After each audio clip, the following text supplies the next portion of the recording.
Hello, Biafrans. Good morning, good afternoon, good evening. Happy Sunday to you all. I wish you the very best as the week starts. May the Lord God Almighty bless your week. Be in your week and make your struggles count. Always give you protection. Amen. That is what we want to pray for you this day. And the news goes this way. If you want to stay safe in life, there are some statements from people that you don't overlook. It's either you confront them to know that, oh, I've heard what you said, or you confront them to say, I don't want to hear this again, or you legally confront them, or you use force to confront them. You understand? Or you send somebody to go and tell them that this I heard, I don't want it. Why am I saying all this? It's because Asare Dokubo has started again. He said that before Mazi Nnamdi Kanu was abducted, nobody has known the history of his abduction by the enemy, by force, because they didn't do it legally. Nobody has known who does what. Mazi has not spoken, all right? He is alive, still in custody today. Now, Asare Dokubo is now telling people again how he will go to Finland to whisk our Prime Minister out. Hey, whisk him out to be captured by enemies so that Ndi will be suppressed. Why are they really concerned about Simon Ekpa staying free and staying safe? It's because they have seen the template and how things are unfolding, how serious the guy is, and how he strategically plans things ahead. So they are not comfortable because they know leaving him to continue this way, Nigeria will break. Nigeria will definitely come to an end. Now, what are we going to do to Asare Dokubo, the men on ground, I ask? Are we going to be leaving him to be ranting on daily basis, on weekly basis? Sometimes he say he's Igbo, sometimes he's Calabari, sometimes he's this, he's that, he's this. Where he's from is not the issue. His person is a threat to Igbo nation, to Ndi Igbo as a whole. He must not be left to be walking up and down freely. That is number one. Number two, on the side of our Prime Minister, what do you think should happen or should be done to Asare Dokubo? Or is there anything Asare Dokubo will do in Finland against you? We want to know. Now, people are reacting on the street, and that's why I brought this. I will leave you to their comments and the relegations about what Asare Dokubo is saying, the fear and the probable tension in it. Let's hear them out. He's saying that he's going to smoke Simon Ekpa from Finland before we go to his vow that his children will fight, will be more ruthless to the Igbos than what he's doing now.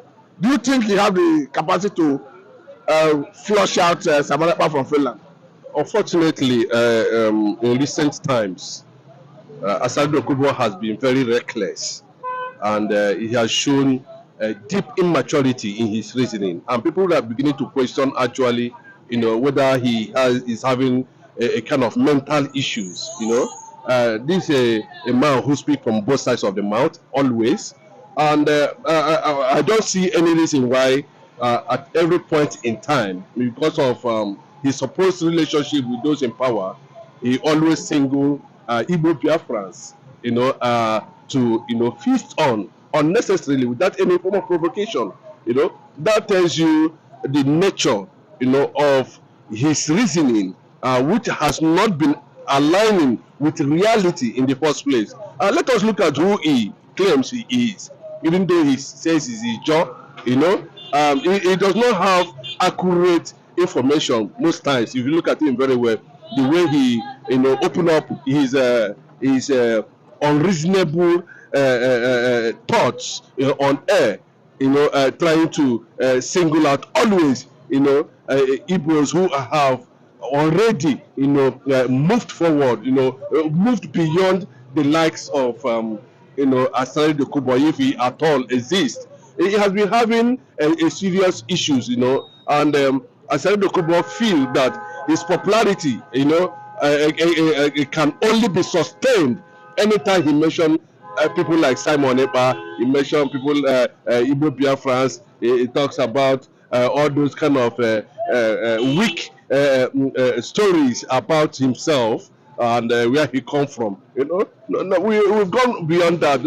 Nobody, Asare Dokubo has become unnecessarily unimportant when it comes to sensibilities and how Igbos operate. It doesn't have what it takes, to make certain threats that he always do. And you remember that the core Igbos, especially, I'm talking about those in Delta, those in Port Harcourt, they have been watching this development with deep reservation. It's not going to be a threat, because we understand that he is one of our. He has a Igbo blood, a kind of Igbo blood in him, and at every point in time, Asare Dokubo raises his voice. Some prominent Igbo leaders who are radicals too, who are far 200%, far, beyond what Asare Dokubo feel he is. They always watch him. Igbos have people like him who can actually take care of him. That's the truth. But we just see him as someone who only get his stomach infrastructure online anytime he mentions Igbo. He has something to maybe leverage on. But we keep on watching this development with time. I think it will get to a certain time. I will ask Asare Dokubo himself, to come out and define who he is. The questions will be asked. Asare Dokubo for me, does not make any meaning to any Nigerian anywhere around the world. We do not know what he stood for. We don't. He has nothing to show. As he claimed, he came out and said resource control, militancy, and all that. You can see at the end of the day, he has not been able to sustain himself and the group whom he believed that he's fighting for. And up to today, you can see the level of exploration that is going on there unchecked. So what is happening in Biafran areas in terms of exploration is still going on like that. Talking about the Ogoni cleaning and all the rest, it's still going on. A lot of things is still going on. So what is it that Asare Dokubo, who claims to be the tiniest head, in Biafra, as I'm talking to you, coming out always, with knowing fully well that in his plan of agitation, according to him, resource control or whatever the rubbish he came up with, fared woefully. But today, the Biafra agitation is, taking different dimensions over and over and over and over again. Remember, there was a time him too was dragging a certain a position, in the Biafran contest, and a lot of people look at him that is quite irrelevant in the issue of Biafra, and they pushed him aside. Nnamdi Kanu is already focused. Anybody, anywhere, that is genuinely doing the right thing, trying to keep faith alive. In fact, when it comes to okay, let us leave Asare Dokubo and Simon Ekpa physically to engage themselves while Nigerians watch, Simon Ekpa will pull him down within 2 seconds. Okay, now. I mean, a physical contact. So you understand what I'm saying? I think you should begin to realize that we are not just those men are not just ordinary walking stick. Him that comes up every now and then, he will do this, he will do that, he will do that. Threat. What is the provocation? No provocation. But one day, you understand, he should not take it from anybody. That he might, at the end of the day, use his tongue and put himself in a fix that even his great-grandchildren will continue to question the reasoning of his existence. Okay, now let us look at what he said about, though he said he had been dining with kings and presidents outside the country, but we may not dwell on that for now. Let us look at his decision that his children will be more ruthless to the Igbos, the Biafrans. What do you make of that? I don't know what he means by his children. No, he said that he's fighting Biafrans now. That his own children will be more ruthless the way they will fight the Biafran than what he's doing. And that's what I'm saying. Who are his children? Is it all these people he named? No, he's talking about his biological children. During interview now, concentrate. Who are his biological children? What is I'm saying he's not giving birth to children. You should understand what I mean. Is it those kids, or is he talking about the Ijaw people who are loyal to him? I'm talking about his biological children. That is quite unnecessary. That is quite how ruthless. How many are they? But you should know somebody is talking out of inducement. You should be able to understand that his kids will be a threat to Biafra. Do you know what is called Biafra? He said they will be more ruthless. I said, what do you mean by ruthlessness? Ruthlessness, are they going to keep Biafrans? That his children will keep Biafrans, or that his children will be maybe you didn't get it. Maybe you didn't get it. I don't get it. Or the children will be a threat to Biafran or that. When you talk about ruthless, what do you mean by ruthless? He said the way he's fighting the Biafrans.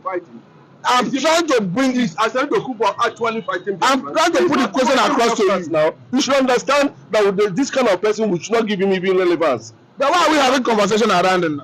Why we are having conversation because you raised it as an issue, and I have to look into it. I have to discuss it. For me, ordinarily, I can't be discussing somebody that has no value to what we are talking about, to the issue of how to restore Biafra. He said his children. Who are his children? How many are there? Is he talking about the Ijaw people? Well, when they He's talking about his biological children. how many are they? I don't know the number. And that is not unnecessary. Biological children be a threat to Biafra. That is ridiculous anyway. I can't find any point. Let me ask you this question. In trying to emphasize that his children, his biological children, will be a threat to Igbos or to Biafrans. I don't understand. Let me ask you this question. You know that at a point after the inauguration of Mr. President, he visited Aso Rock. And after some time, there were news that he was barred from accessing Aso Rock. Could it be the reason, could it be his approach to issues, the reason he was barred from entering Aso Rock? Because we understand that at a point, he was brandishing some sophisticated weapons, gun, threatening the Igbos generally.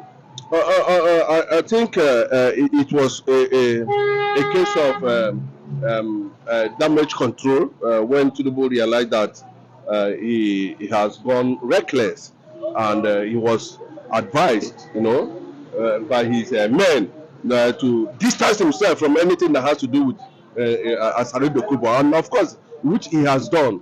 I expected by now, if you feel, Asari Dokubo, if you feel that you have gotten what actually you needed, open up a fight with Igbo Biafra. Let us see what will happen.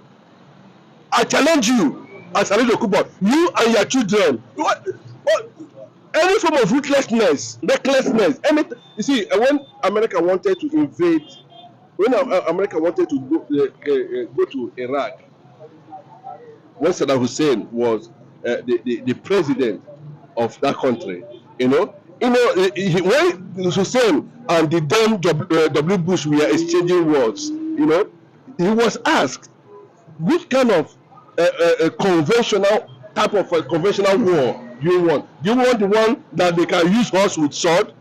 Do you want the one with gun? Do you want the one with? And that is what I'm trying to call. I'm calling Asari Dokubo now. To open up, get your idiots from the Greeks. They call your children, bring them out, then engage Igbos on normal war. Let us see what will happen. Yes, now since I've gotten to that level, you understand? Come up with whatever you have. It is time now. Organize your men, recruit them. Then come out and declare war, and let us see what will happen. You see, my brother, let me tell you. They said, a lot of things have been happening, and we understand the direction that pig. Nnamdi Kanu called him a pig, Greek pig. Some time ago. You understand? We can understand where he's coming from. You know, we understand those kind of things. You know, but when the time comes, of course, he'll be reduced to nothing, including his children. I wish that this kind of interview will get to him. When the time comes, when the Biafrans are ready to do the necessary thing they need to do, is it Asari Dokubo that is going to stop it? No, I'm asking. Is it not only let us even come to reasoning. Is it somebody like Asari Dokubo that will stop what Biafrans have decided to do? And let me tell you, I can say it anywhere. There's no inch of the Biafran land that will be given to anybody. There's no inch. What do you mean inch? Remember that the other time.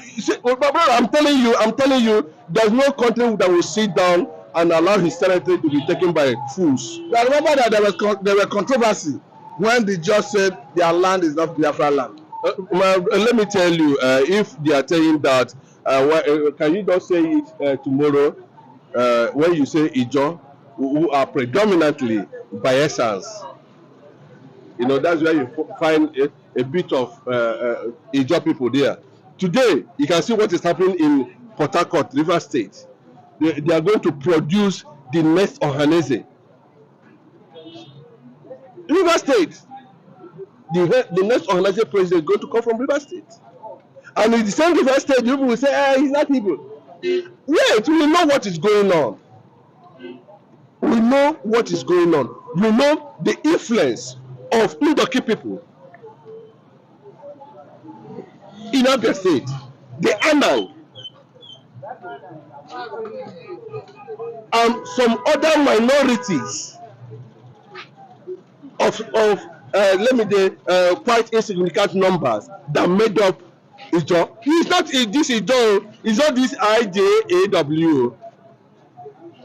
The real name of Ijo. Are you going to determine the identity? No, when we talk about identity, identity has to do with where you are coming from. Since that you are trying to rename them, change the spelling of Ijo. Because it's not a matter of renaming them. Let me give you an instance. Anambra State was not called Anambra State. It was Omambala. It was the British that changed it to Anambra. That's what I'm trying to explain to you. You understand? The real spelling of Ijo, is it AJAW? That is wrong. Because he doesn't know what he is doing. He believes that, creating this kind of atmosphere in order to pinch some unscrupulous elements like him from the north, from the west, against the Igbos. That has always been his target. But unfortunately, he is not aware of the recent development that is about to take place in the entire northern Nigeria now. And what is that development? That is for me. It's a private thing. I'm saying, looking at the development so far, and it will get to a point that people like him will just move in, and single them out. All these things he's doing, threatening Igbo Biafrans every day, every now and then, it's still record. He is not in the same level with Nnamdi Kanu. Never. As Asari Dokubo till he dies, he can never be in the same level with Nnamdi Kanu. What of his threat against Semenukpa? I say you, my Semenukpa, should come out and do engage in. Let Nigerians, let's protect us. Let Nigerians come and watch how stupid Asari Dokubo will look like at the end of the day. I said how stupid Asari Dokubo will look like, when they engage themselves physically. UFC, they don't come and do it in the ring. UFC, no shoe, no this thing, no this thing, not physically. If he feel that is, including his children. I must say, really thank you. Anybody look, when you see Simon Ekpa and you look at Asari Dokubo, you say no. Of course, you know what will happen now. I must say, really thank you. You know what Fela said about it. You know what Fela said about the body. the body must get accident at the end of the day. We can understand Fela say that the body get the accident. I think that's a good way to let it go, Mr. Chinedu Market, if you permit me. Thank you. A very funny one at the end of the day said that body must get accident. Asari Dokubo does not know his match. Ndị Igbo sịkwa na onye na-akpọ onye ka ya n'ụwa onye nzuzu is only a foolish person that doesn't know who is bigger or greater than him or her. You understand? So, they are not matched. I know Prime Minister will address Asari Dokubo face to face. I know. Because I want him to address him. You understand? Because you will not allow him to be talking and ranting as if either you're not hearing him or you don't have anything to do to him or to say to him. He's a very wicked guy and a very big stooge in Igbo land. In Ijaw land, he's a stooge. In this Biafra struggle, he has been a stooge. And he continues to be. And then at times he claims to be Igbo.